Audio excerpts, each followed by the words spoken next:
Boa noite, meus irmãos, e a paz do Senhor.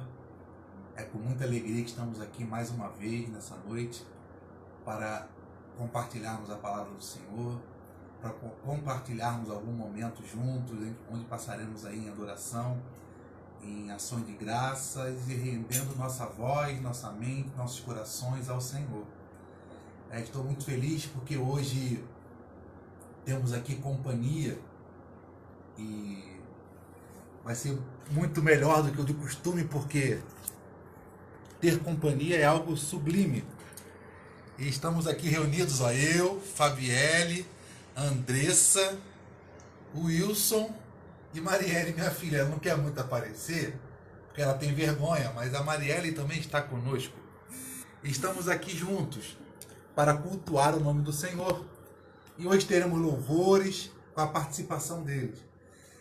Eu estou tentando aí de alguma maneira fazer vídeo incluindo outras pessoas, mas eu estou aprendendo, confesso que eu estou aprendendo. Eu vou aqui tentar adicionar a live para ela fazer uma oração inicial, se conseguir adicionar, não é? Eu não sei se eu vou conseguir, mas porque adicionei, não sei se está chegando lá, a tecnologia, nós estamos aprendendo, e se nós conseguirmos, eu vou fazer junto com ela essa oração inicial. Eu acho que não estou conseguindo. Eu mandei o convite, Tamires, não chegou ainda não sei. Pois bem, estamos nos adequando aí à tecnologia, mas temos que aprender. Bom, não estamos conseguindo, mas vamos dar início aí ao nosso culto, vamos orar para iniciar, e logo em seguida estaremos aí num momento de louvor com minha família, que estamos aí iniciando o mês de maio, onde nós comemoramos o mês da família. E nada mais sublime do que comemorarmos juntos o mês da família em família. Estou vendo aí que eu acho que eu consegui adicionar. Amém. Vou pedir, Tamires, Pai do Senhor, filha. A Esté está gritando aí. Telefone do Paulo. Oi, Sé. Faça a oração inicial para a gente, Tamires.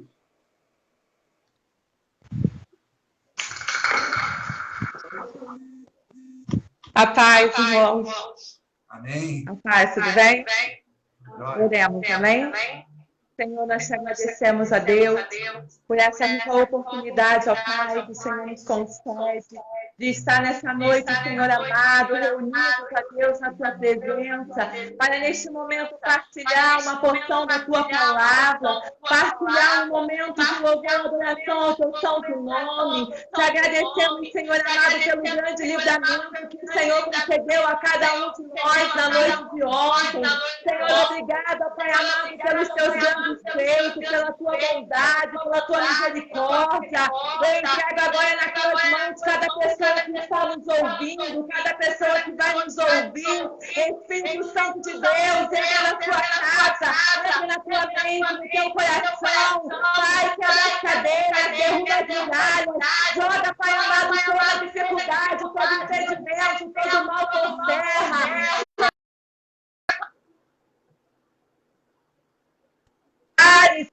Entra, Senhor, salvando os cativos, derrubando as muralhas, preparando milagres, maravilhas de cada lá em cada família. Senhor, fala conosco hoje mais uma vez, como o Senhor tem falado. Desperta a tua igreja, desperta o teu povo, Senhor. Nos levanta na tua presença, Pai amado, e nos dê força para continuar firme e forte na tua presença, louvando e glorificando o teu santo nome. Obrigada, Senhor, por este momento. Obrigada, meu Deus, por essa rica oportunidade. É o que eu te agradeço, em nome de Jesus Cristo, entregando esse período de louvor que pastor está tendo ali com a sua família reunida. Se faça presente, Senhor amado, tua Pai ali em nós aqui ouvindo ele, para a glória do teu santo nome. É o que eu te peço e agradeço em nome de Jesus Cristo. Amém. E amém. Amém. Pai do Senhor também.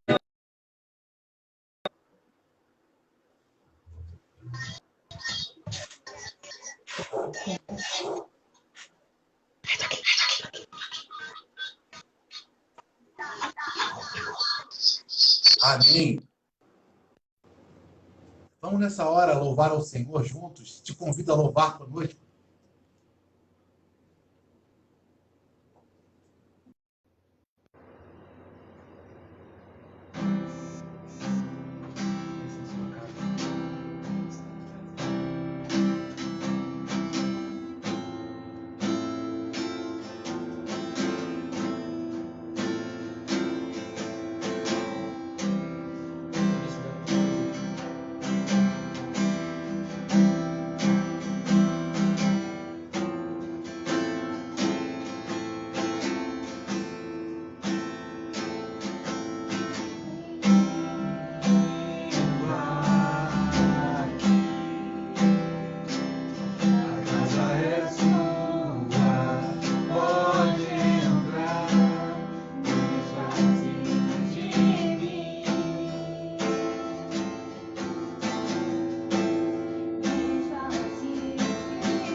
exaltamos Deus, seja exaltado. Aleluia. Amém. Aleluia. Deus é bom, irmãos. Bom é louvar ao nome do Senhor. Ele é digno de toda honra, toda glória e todo o louvor. Que você louve ao Senhor muito mais do que com seus lábios. Que você louve ao Senhor com a sua vida. Que a sua vida seja de louvor e graças ao Senhor.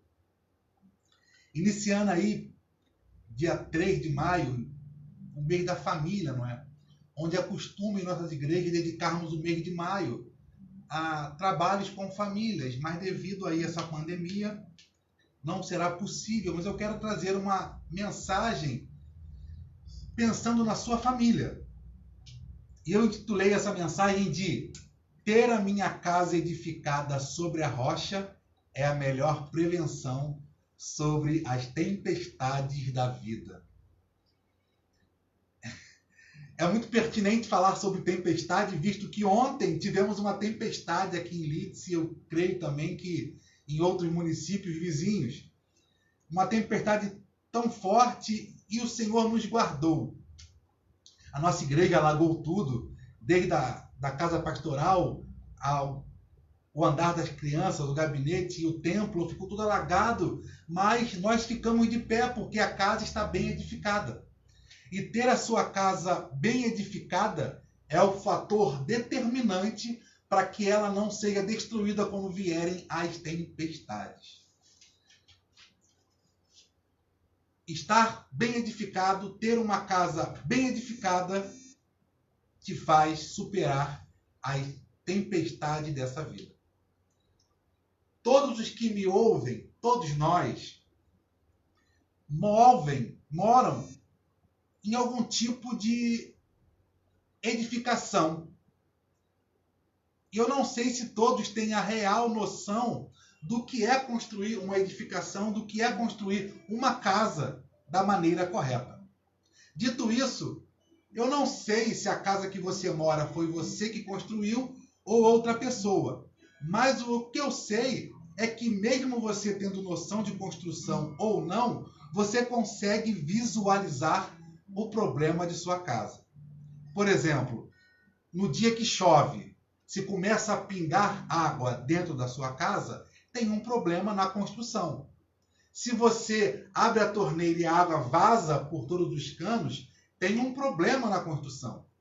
E você consegue identificar vários problemas na construção, na utilização da sua casa, mesmo sem você não ter conhecimento de como se faz uma casa.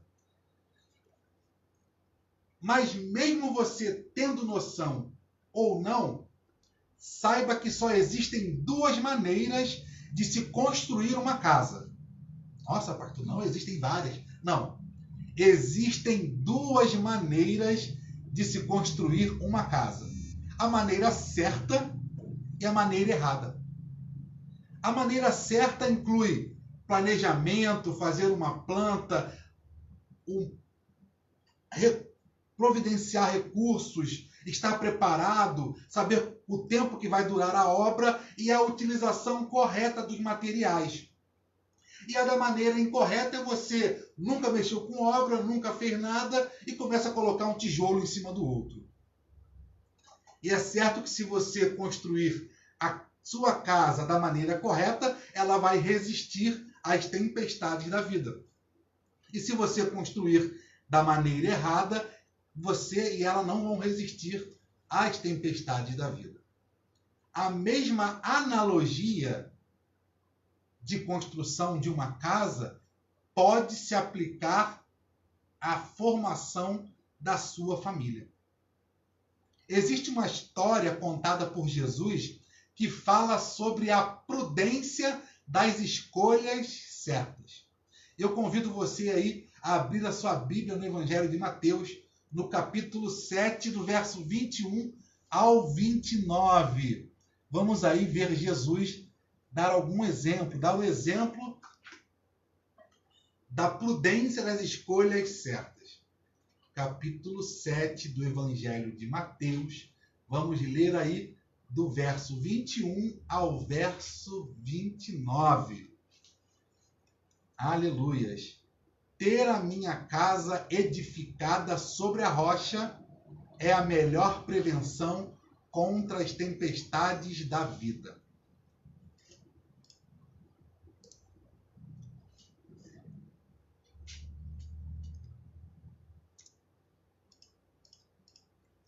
Verso 21. Nem todo que me diz Senhor, Senhor, entrará no reino dos céus, mas aquele que faz a vontade de meu Pai, que está no céu.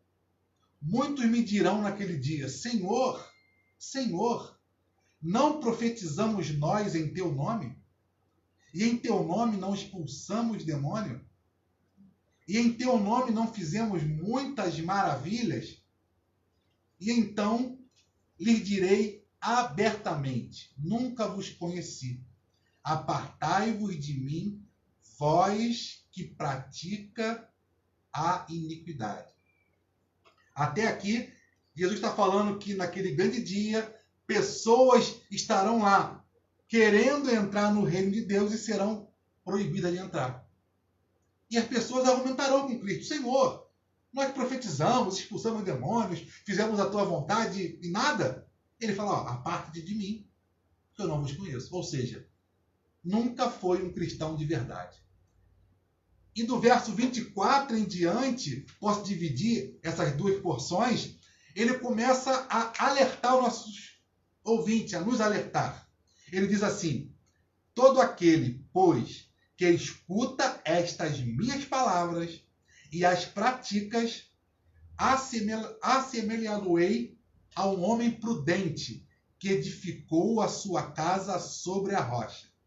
E desceu a chuva, e correram rios, e assopraram ventos, e combateram aquela casa, e não caiu, porque estava edificada sobre a rocha.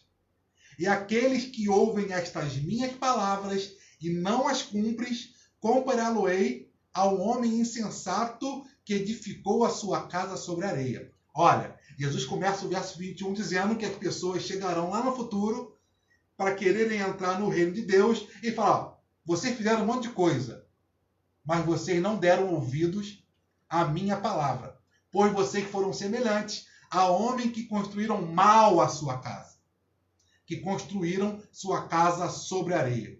Um adendo aqui a essa passagem dizendo o seguinte, aquele que constrói a sua casa sobre a areia está fadado ao fracasso. Se você constrói e edifica a sua casa, a sua família, sobre bases que não é a rocha eterna, a sua vida, a sua casa, a sua família está fadada ao fracasso.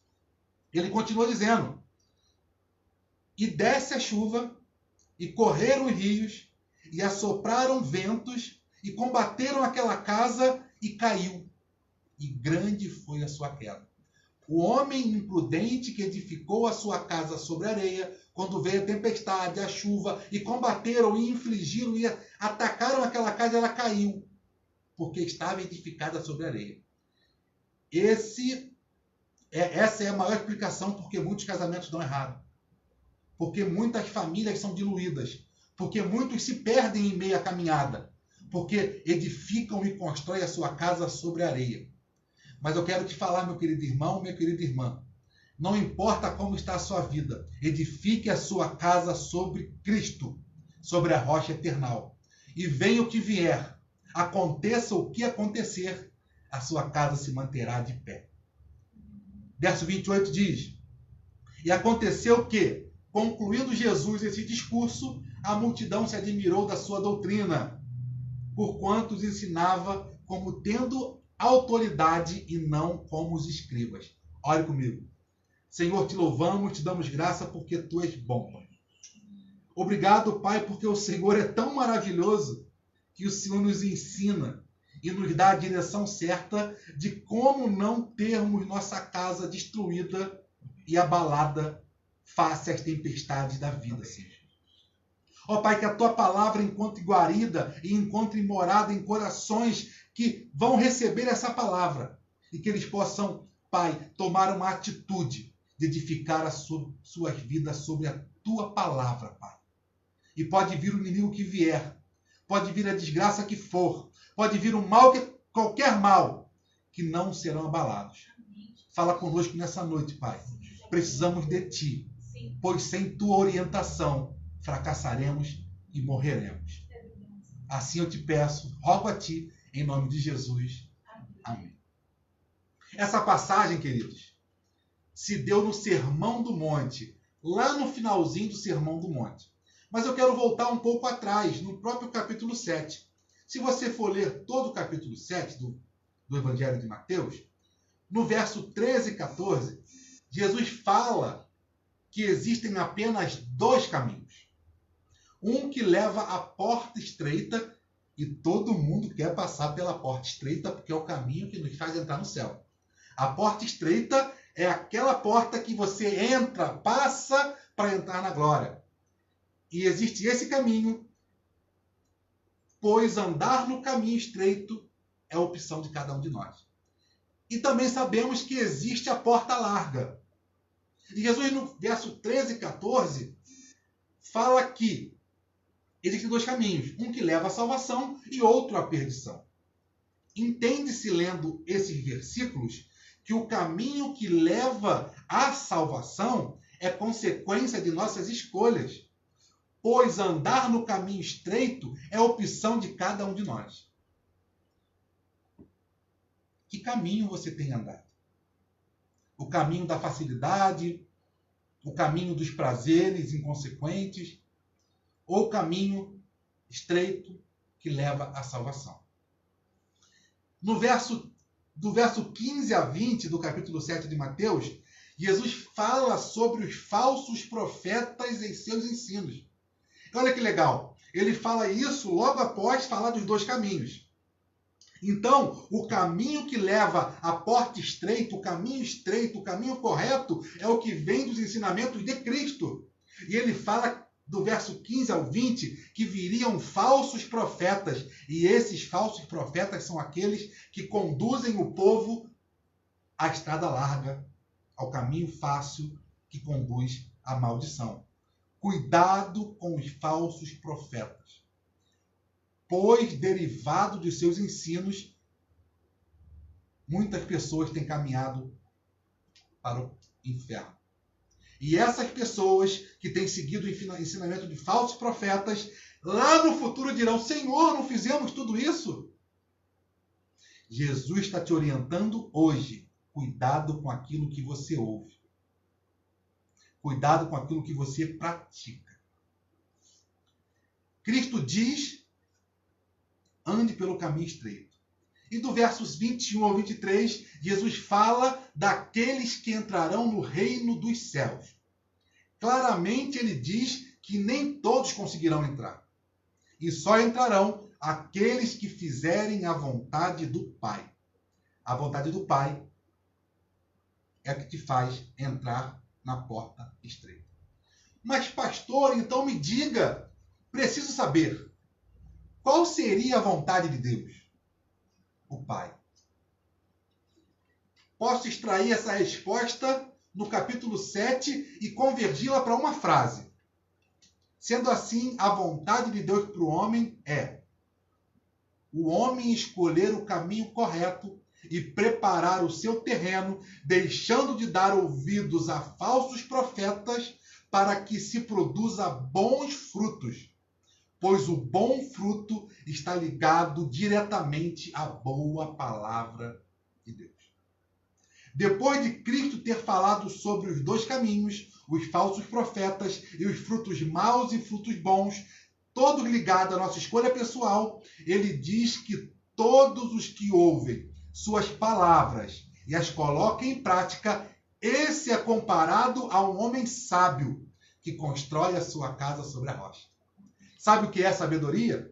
Você ouvir a palavra do Senhor, ouvir aquilo que Deus quer para a sua vida e pôr em prática.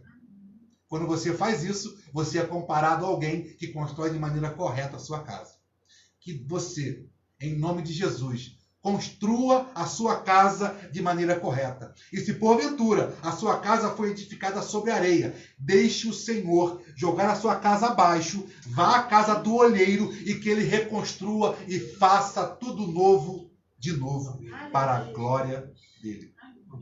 Queridos, a vontade de Deus para a sua vida é que você ande em caminhos que te levem à porta estreita e, além de andar por esses caminhos, que você conduza sua família pelo mesmo caminho, dando bons exemplos.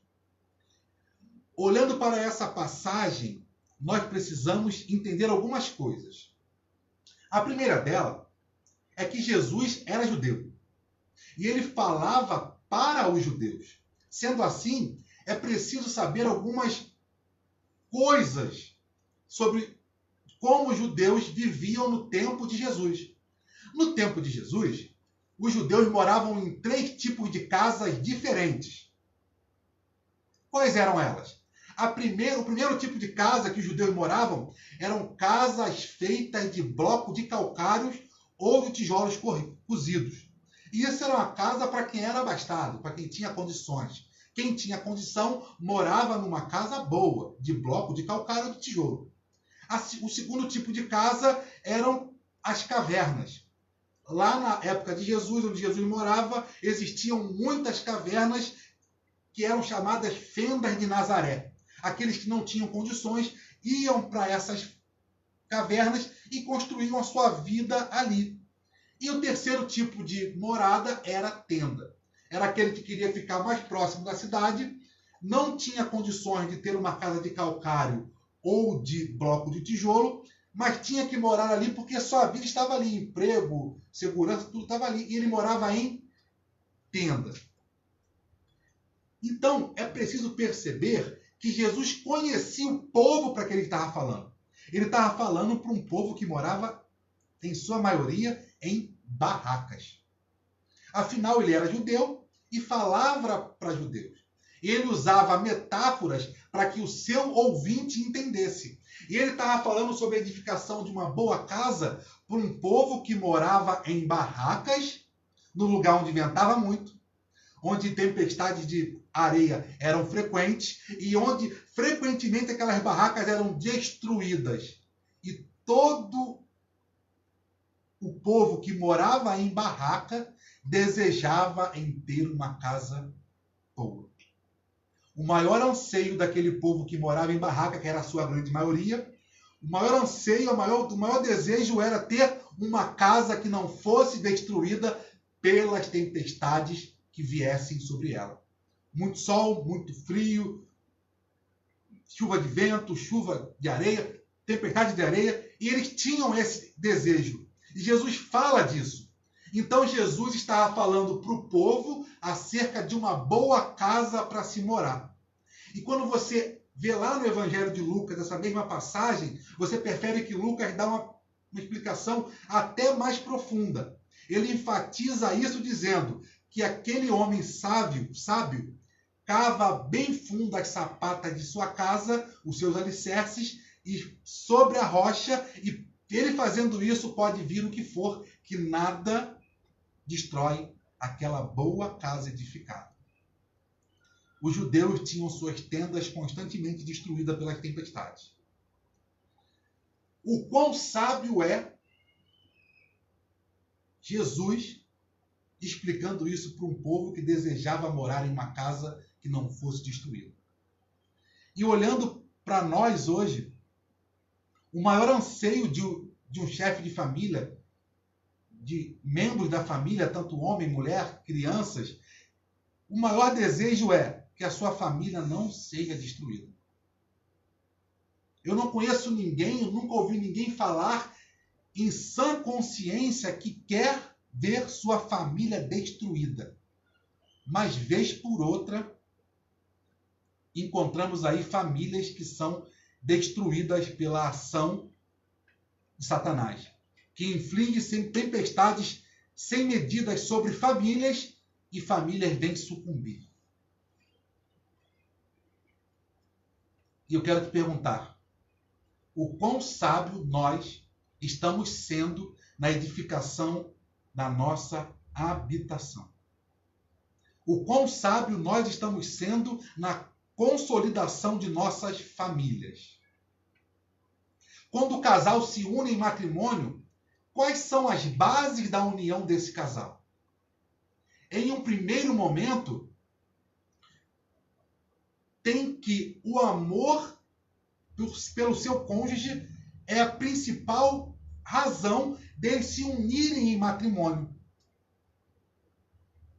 Então, pastor, você quer dizer o seguinte: o principal fator que leva um homem e uma mulher a se unirem é o amor? Sim, no primeiro momento, sim, o amor um ao outro. Em um casamento cristão, é o amor também a Deus, porque quando amamos a Deus e amamos o nosso cônjuge, o nosso namorado, nossa namorada, nosso noivo, nós nos guardamos para ele em amor a Deus. Então fica uma pergunta que eu me faço e eu vou me propor a responder logo após. O que é amor? Será o que você pensa que é amor é o amor verdadeiro que Deus quer que você tenha? E eu vou tentar responder essa pergunta do que é o amor com uma breve ilustração. Você, de repente, já viu essa ilustração por um rabino na internet, mas eu vou replicar aí essa ilustração que esse rabino fez. Amor ao peixe. É o título dessa ilustração. Amor é uma palavra em nossa cultura que quase perdeu o sentido. A palavra amor perdeu o sentido, irmãos. E essa história vai tentar trazer o sentido novamente à palavra amor. Um homem passou por um jovem que estava claramente se deliciando com o peixe que comia. Então aquele homem já idoso, sábio, para e diz ao jovem: por que você está comendo peixe? O jovem então, com um largo sorriso no rosto, responde: porque eu amo peixe. O sábio para, pensa e responde: ah, você ama peixe? Então é por isso que você tirou o peixe da água, o matou e ferveu ele? Não diga que você ama o peixe, você ama a si mesmo. E porque o peixe é gostoso, na sua opinião, você tirou o peixe da água, matou o peixe, ferveu e comeu. Muito do que se chama amor é amor ao peixe. Então um casal de jovens se apaixona. E o que significa isso? Isso significa que ele viu naquela mulher, o jovem viu naquela menina, naquela jovem,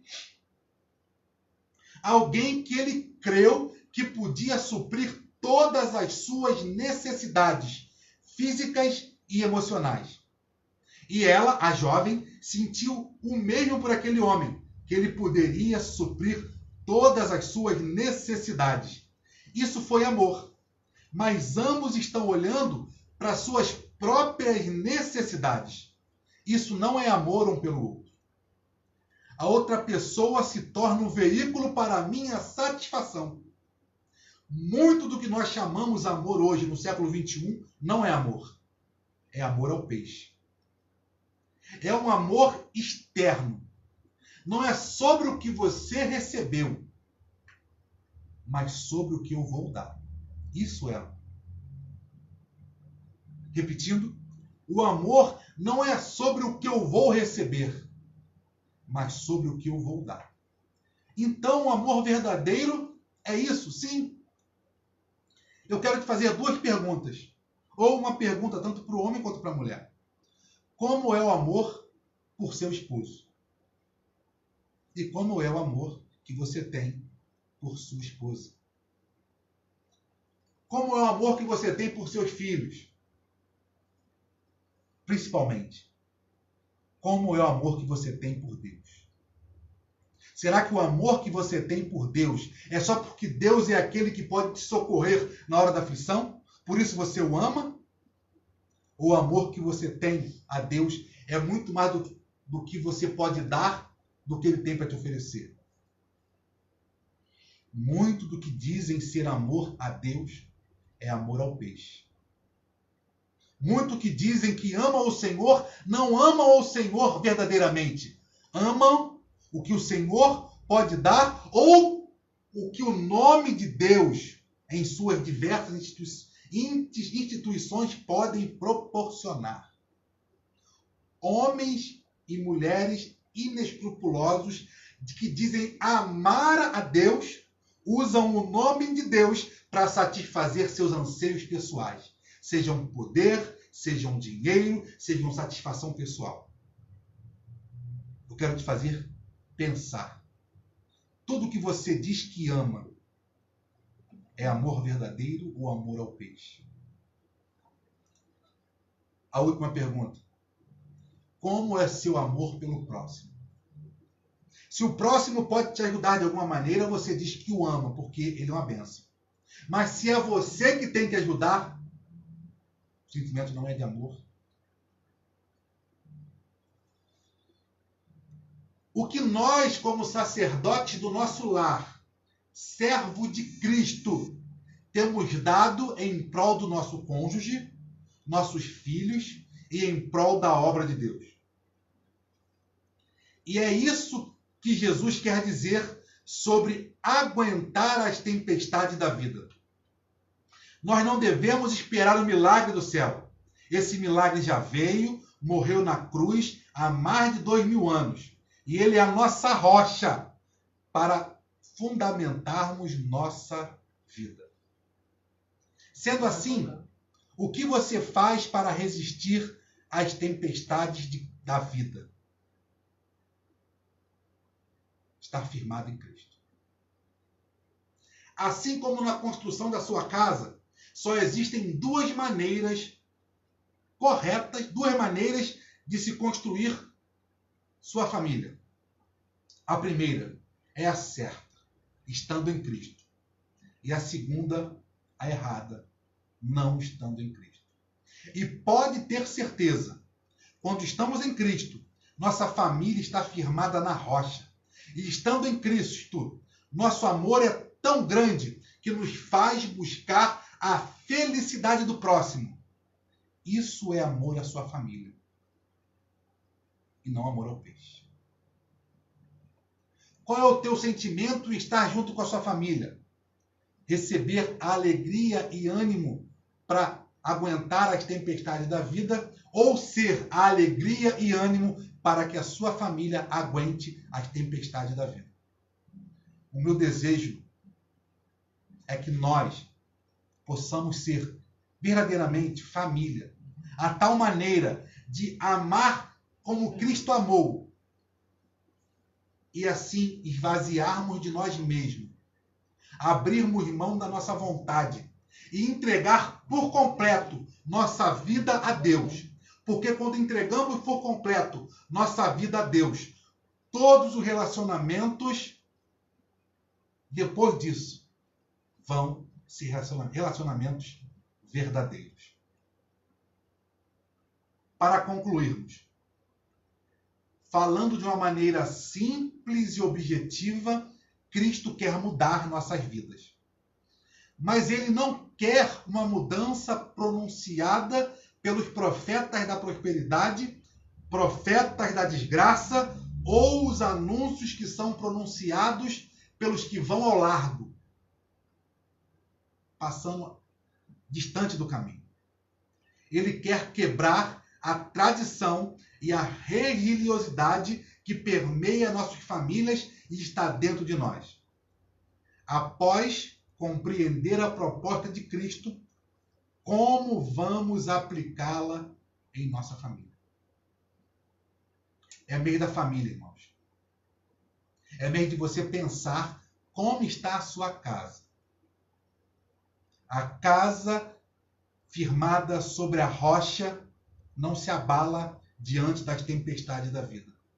E só podemos ter nossa casa firmada sobre a rocha quando deixamos de ter um amor semelhante ao amor ao peixe.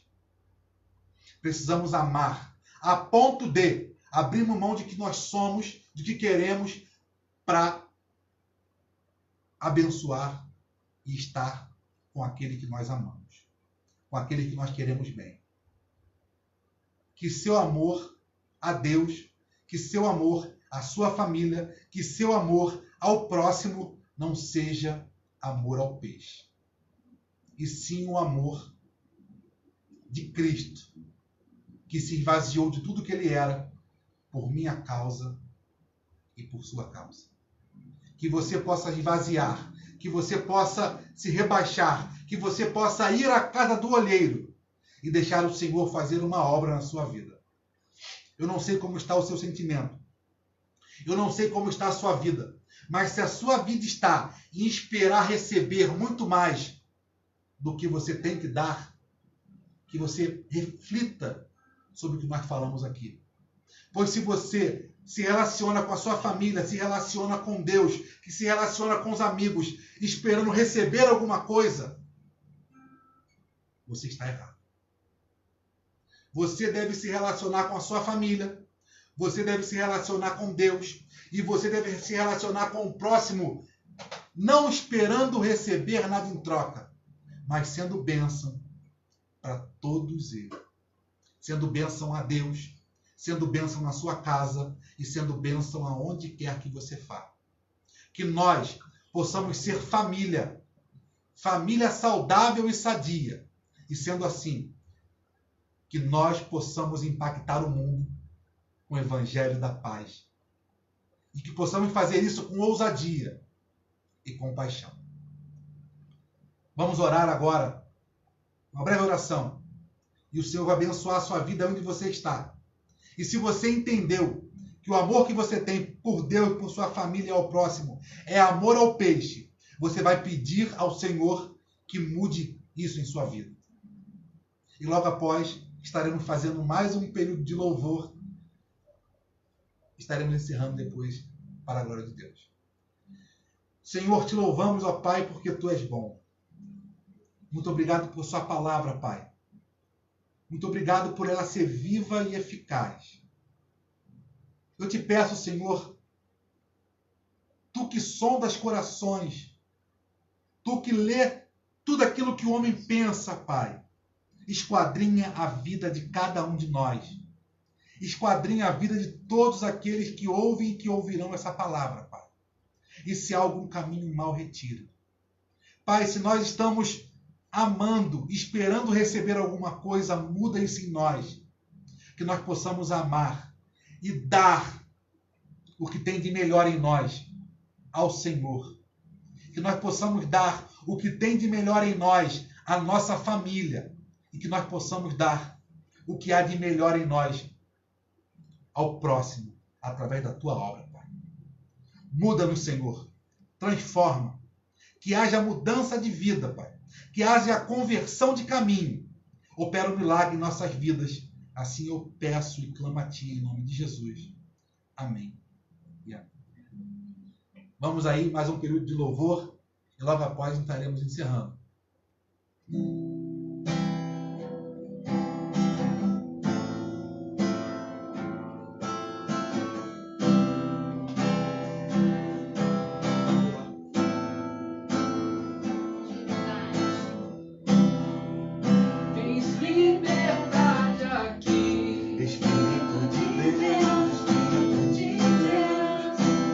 Liberdade aqui, Espírito Santo,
sou tua casa, tua morada, eu sou Muda teu aquilo que lar. tiver sem mudar. Muda as coisas de Glorificar o teu nome, lugar, nós eu permitimos sou isso, tua Senhor. casa, tua morada, eu sou teu lar. Muda as coisas de lugar, eu sou tua casa, tua morada, eu sou teu lar. Muda as coisas de lugar. Não tenha medo de declarar isso pro Senhor. Não tenha medo da mudança que vem do Senhor.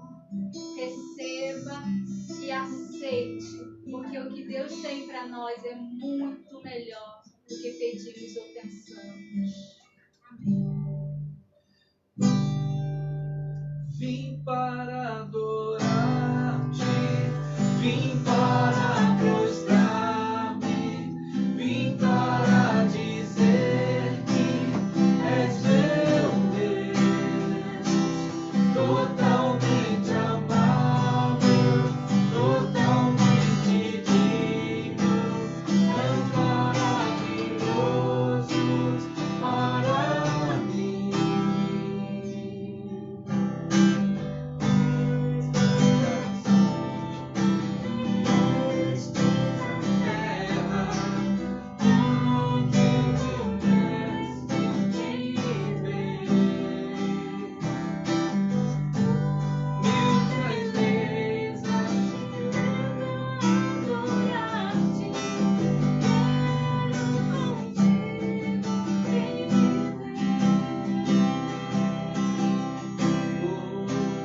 Vim para adorar-te, vim para prostrar-me, vim para dizer que és meu Deus, é totalmente amável, totalmente digno, és maravilhoso para mim. Eu Vim para adorar-te, vim para prostrar-me, vim para dizer que és meu Deus, totalmente amável, totalmente digno, és maravilhoso para mim. amém. Glória a Deus. Deus seja louvado. Aleluias. Aleluias. Bom é louvar ao Senhor. Estaremos agora interpretando a bênção apostólica e meu desejo é que você tenha uma semana abençoada para a glória do Senhor. Compartilhe esse vídeo, divulgue, está também no YouTube. Se inscreva no canal, compartilhe e faça com que a palavra do Senhor seja divulgada nos 4 cantos. O canal é IMW Leeds, lá no YouTube. Que o amor de Deus Pai Todo-Poderoso, a graça de Jesus e as doces consolações do Santo e Eterno Espírito de Deus estejam sobre a vida de todos e todos digam amém. Amém. Que o Senhor te dê um mês de maio abençoado. O ano de 2020 é um ano que está entrando para a história, já entrou para a história. Mas vamos fazer aí no final. Vamos estar todos juntos, dando o grito da vitória. Aleluia. Porque foi um ano de luta. Amém. Está sendo um ano de batalha. Amém, Jesus. Mas no final, esse Golias vai cair e o nome do Senhor será glorificado para todo sempre. Amém. Proclamemos o Evangelho da Paz com ousadia e com paixão. Deus te abençoe, em nome de Jesus. Amém.